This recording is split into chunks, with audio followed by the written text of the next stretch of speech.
এবার খালে জাল ফেলে সংসদ সদস্য আনোয়ারুল আজিম আনারের খণ্ডিত লাশের সন্ধান। তৃতীয় দিনে শনিবার কাশীপুর থানার বগজোলা খালে অভিযান শুরু করে কলকাতা পুলিশের সিআইডি বিভাগ। দুর্যোগ ব্যবস্থাপনা বিভাগের দক্ষ দলের সমন্বয়ে প্রায় 1 কিলোমিটার এলাকা জুড়ে চলে তল্লাশি। পরিষ্কার করা হয় খালের কচুরি পানাও। নেওয়া হয় স্থানীয় জেলেদের সহায়তা, নামানো হয় ডুবুরি দল। তবে দীর্ঘ কয়েক ঘন্টার উদ্ধার অভিযানে মেলেনি লাশের কোনো অস্তিত্ব।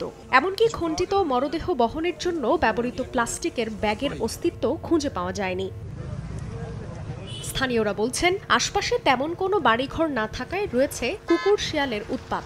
এছাড়া খালে স্রোত থাকায় মরদেহের খণ্ডিত অংশ খুঁজে পাওয়াও কঠিন। খুব শিয়ালের চাপে কানে মনে তো হচ্ছে না পাওয়া যাবে। বাচ্চা কাচ্চা এখানে সব খেলাধুলো করতো, আর তো আসতে পারবে না। মাদ্রাসার বাচ্চারা ভয় পেয়ে চলে গিয়েছে, এখানে ফাঁকা জায়গা, ওনারা ভয় পাচ্ছে, থাকতে চাচ্ছে না। নগদে 500 টাকা বা তার বেশি পেমেন্টে পেতে পারেন ঢাকায় জমিসহ 20 কোটি টাকার পুরস্কার।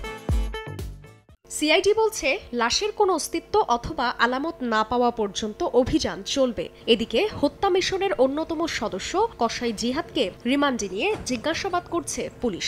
রহস্য উদ্ঘাটনে সব ধরনের চেষ্টা চালিয়ে যাওয়ার কথা জানিয়েছেন তারা। হত্যার ঘটনাস্থল থেকে সংগ্রহ করা আলামতের ফরেনসিক পরীক্ষায় আরও তথ্য পাওয়ার আশা করছে সিআইডি। জান্নাতুল সাদিয়া, সময় সংবাদ।